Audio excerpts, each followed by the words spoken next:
rather than me suggest what he might do, what he should do, ask him what he wants to be, I'm just going to go right to the phone call and see what happens, because I know what's going to happen. It's going to end with him getting run and 3 or 4 of you saying this guy's the best guy ever, and most of us saying, hey, Rome, why did you do that?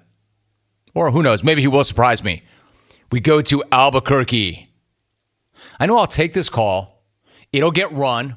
3 or 4 of you will say, why did you do that? This guy's so funny. And there'll be that one other guy in Albuquerque who hates his guts, who calls up and says, stop taking his call. Lance in the ABQ. Not a fan of Rex in the ABQ. What are you going to do? Right to the front of the line. Rex in the ABQ. Hey, Rex, what's up?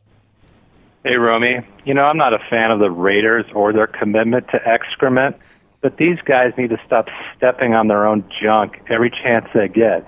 Now, I'm going to talk slowly to you Raider fans so you understand.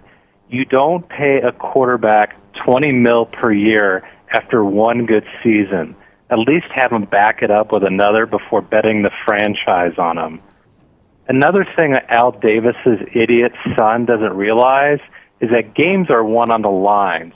So if you have a guy like Khalil Mack who can rush the passer and stop the run, you place a blank check in front of him, politely ask him to fill out whatever amount he wants, then you sign it. Then you offer to cover his ATM surcharges. Lastly, there's no coach out there that can impact a game enough to justify $10 million a year.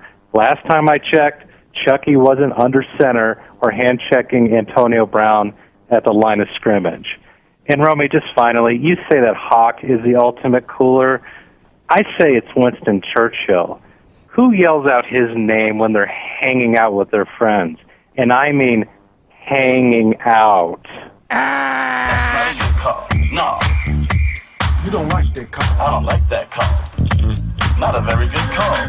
Rex, I thought that was the call you got racked. I thought that was the call that you made to the very end, got racked, and then I broke out that golden ticket. I was so proud of you, Rex. I mean, in the back of my mind, I knew that you would go Rex before it was over. And I really knew it was going to happen when you broke out Winston Churchill, because that's got nothing to do with anything unless you happen to see that rather unfortunate story involving Sir Paul and John and Ringo and George. But damn, Rex, I really started to think you had it in you. I thought today was the day that you got racked and got a golden ticket. But I was wrong. Alas, I was wrong again. And I love the way you slowed your delivery at the very end. And I mean hanging out. And I agreed with everything you said up until then. I'm like, wow, this guy's making sense. Agree.